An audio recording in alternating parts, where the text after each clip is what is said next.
মাওলানা মামুনুল হককে তার স্ত্রী সহ গ্রেফতার করে তাকে যেভাবে নিপীড়ন করা হয়েছে, বাংলাদেশের 18 কোটি মানুষের কলিজায় আঘাত করা হয়েছিল, সেদিন কিন্তু আমরা নির্চুপ ছিলাম বন্ধুরা।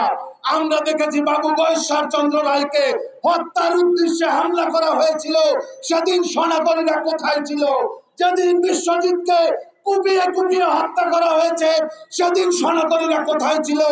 যেদিন এই যে সাইদি সাহেবের মামলার একজন সাক্ষী, তাকে আদালতের সামনে থেকে গ্রেফতার করে নিয়ে তাকে ভারতে গুম করা হয়েছিল, তখন এই সনাতন ভাইরা কোথায় ছিলেন?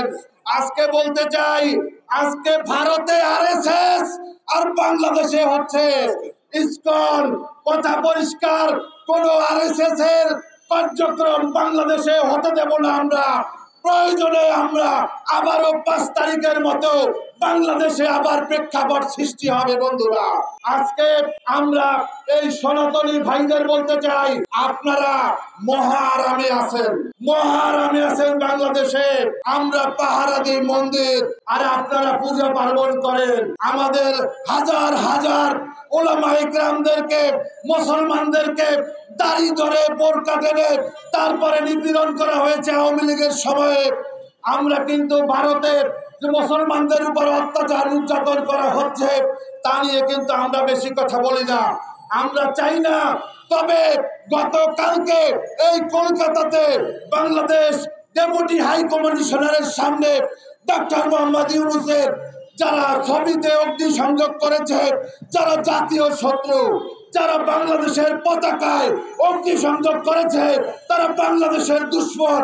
এই দুশ্মনদের বিরুদ্ধে আমাদের জেগে উঠতে হবে, গণজাগরণ সৃষ্টি করতে হবে, যতক্ষণ পর্যন্ত বাংলাদেশের তারেক রহমান ফিরে না আসবে।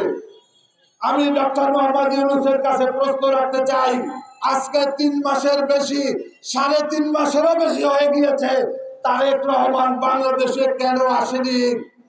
তারেক রহমানের বিরুদ্ধে যে মামলা, এই মামলা কি সত্য নাকি মিথ্যা?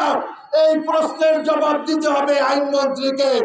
আজকে আইনমন্ত্রী তিনিও হচ্ছে আওয়ামী লীগের দোসর, তিনি জাহানারা ইমামের পিএস ছিলেন, তাকে আজকে আইনমন্ত্রী করা হয়েছে। আজকে ধীরেন রঞ্জন যাকে উপদেষ্টা করা হয়েছে, তিনি একজন রয়ের সদস্য, তাকে আজকে উপদেষ্টা পরিষদে রাখা হয়েছে।